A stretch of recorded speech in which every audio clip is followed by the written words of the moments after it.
Casa Arigoca apresenta o podcast Memória Acesa. Uma janela de trocas e experiência entre artistas do Norte e Nordeste formam a proposta deste podcast.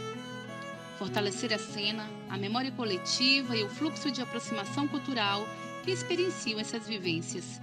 Trazer à tona esses diálogos para o centro da discussão é de suma importância para fortalecer a identidade, o pertencimento que entrelaçam as diásporas amazônicas e a do sertão. Serão realizados diálogos poéticos com artistas convidados destas regiões, que pulsam seu fazer artístico numa voz que ecoa de suas aldeias territoriais e ultrapassam as fronteiras. Quando Milton Santos diz: "O centro do mundo é onde você está", nos desafia a pensar e fazer a força do movimento cultural e artístico a partir do lugar que estamos. Serão 5 episódios. Episódio 1, Arigós, Memórias que se Entrelaçam. Episódio 2, A Tradição do Boi, o Teatro Popular. Episódio 3, Diásporas Africanas e Indígenas, a Ancestralidade. Episódio 4, A Arte de Deslocar os Centros. E o 5, Fluxo Norte-Nordeste, Manobras de Aproximação. Episódio 5, Fluxo Norte-Nordeste, as manobras de aproximação. A convidada para este episódio é a artista Yara Campos, de Recife, Pernambuco. E o proponente deste projeto, o poeta Eliseu Braga, fará uma participação especial. Yara Campos é artista da dança e do teatro. Atua como arte educadora e produtora local. É uma artista criadora independente. Desenha sua trajetória em criações próprias e em diversos coletivos do Recife e região metropolitana. Já percorreu o país com alguns de seus trabalhos e pôde compartilhar experiências e trocas por diversas regiões. Eu acredito muito na importância de centralizar o pensamento e o fazer artístico, que historicamente sempre se concentrou no eixo sul e sudeste do Brasil. E até pouco tempo atrás eu ainda vivi isso e ainda observo também esse acontecimento, que é essa vontade dos artistas que se localizam fora do eixo Rio-São Paulo precisarem ou acreditarem que precisam sair de seus locais de origem em busca de uma legitimação artística, de um reconhecimento artístico, né? É sempre essa ideia de que o Rio e São Paulo são as cidades dos sonhos, das oportunidades, mas eu acho que isso também tem um porquê, né? Tem um porquê histórico. Durante toda essa história dos editais e financiamentos para a cultura, sempre foram os eixos sul e sudeste do Brasil os mais beneficiados com o volume de verbas e de produções, né? Destinadas à cultura.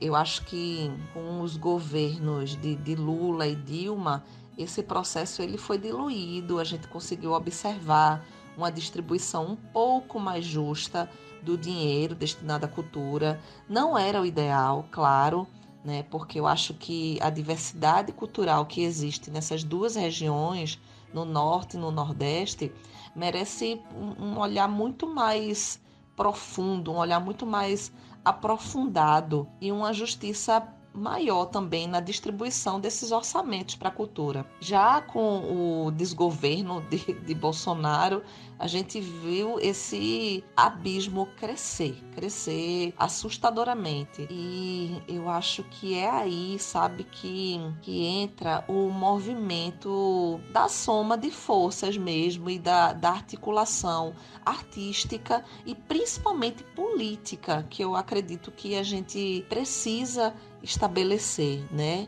Enquanto essas duas grandes potências, né, de regiões, de identificação, dos quereres mesmo, era uma relação de identificação identitária. Eu me via, eu me espelhava nessas regiões. Então, em Manaus, a gente teve uma estadia super longa e também muito emocionante, graças a uma grande amiga da gente que está morando lá em Manaus. Ela é do Rio Grande do Norte, mas vive lá. Nossa amiga Rose, querida, maravilhosa, que nos apresentou uma Manaus que a gente não conhecia. Foi encantador, foi uma estadia encantadora. Trocamos com vários artistas da cidade e com o passar desses dias lá em Manaus, fui observando quantas semelhanças entre Recife e Manaus. Foram semelhanças que foram ficando tão claras para mim que não tinha como eu não amar. Não tinha como eu não amar aquela cidade, porque eu amava tanto Recife e cada dia que passava eu achava Manaus tão parecida com Recife que eu não tinha como não amar, né? E aí a gente também teve uma estadia muito legal em Belém do Pará. Tivemos várias atividades com o palco giratório lá. A gente teve oficina, foram 4 apresentações e também foi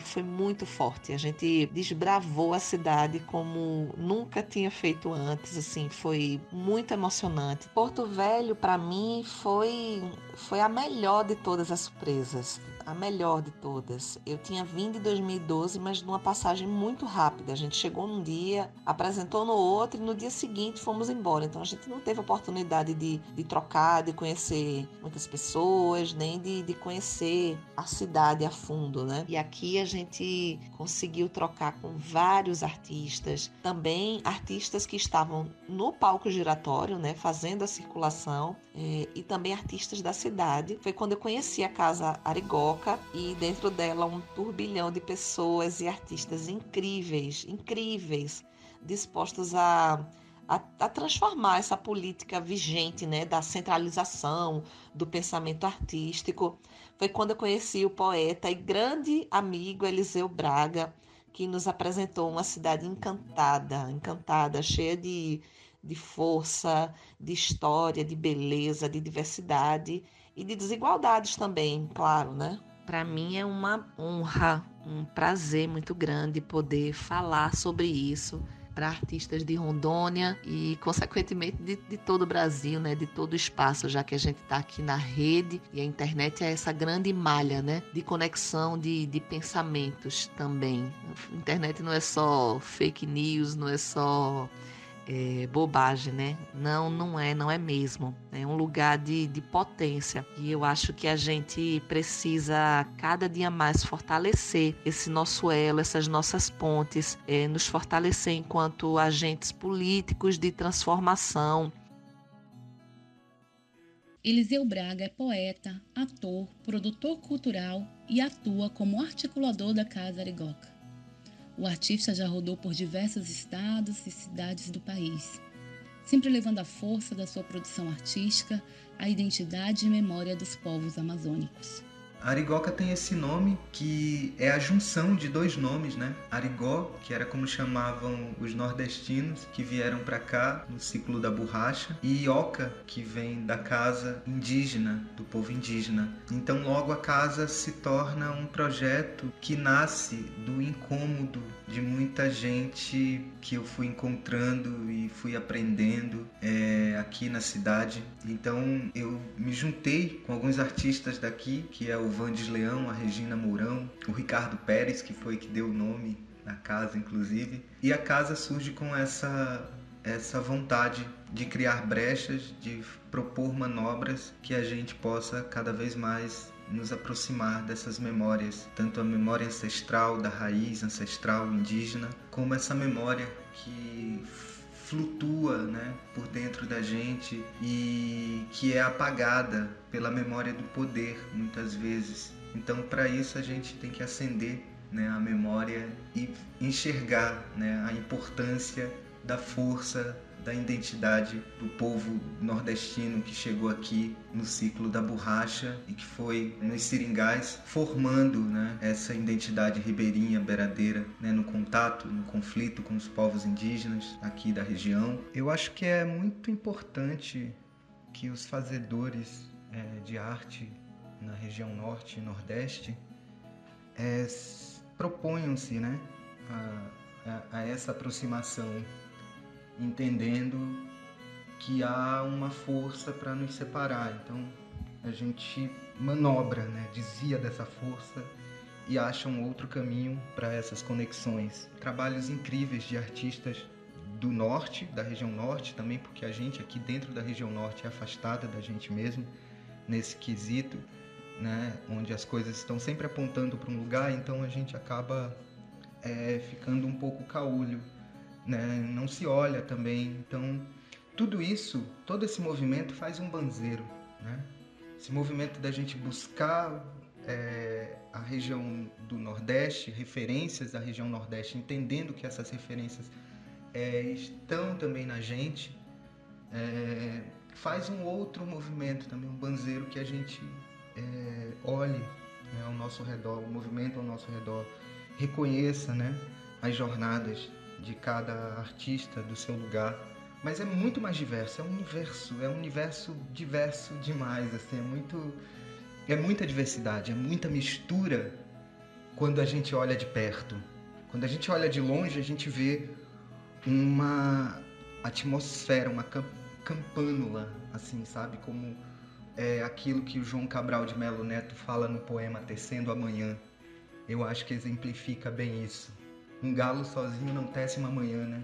Ele precisará sempre de outros galos, de um que apanhe o grito de um galo antes e atire a outro, e de um outro galo que, como muitos outros galos, se cruzem os seus fios de sol, de seus gritos de galo, para que amanhã, desde uma teia tênue, se vá tecendo entre todos os galos. Eu acho que é essa manhã aí que a gente vem tecendo, né, ao longo desses anos, para clarear, né, esse país, para que ele cada vez mais se reconheça, né, e pare com toda essa perversidade que acontece nas profundezas dele, né? Porque é no profundo desse país onde ele busca esconder sua barbaridade. Então acredito que esse movimento também faz com que a gente abra outras manhãs em outros lugares, faça com que o sol nasça, né?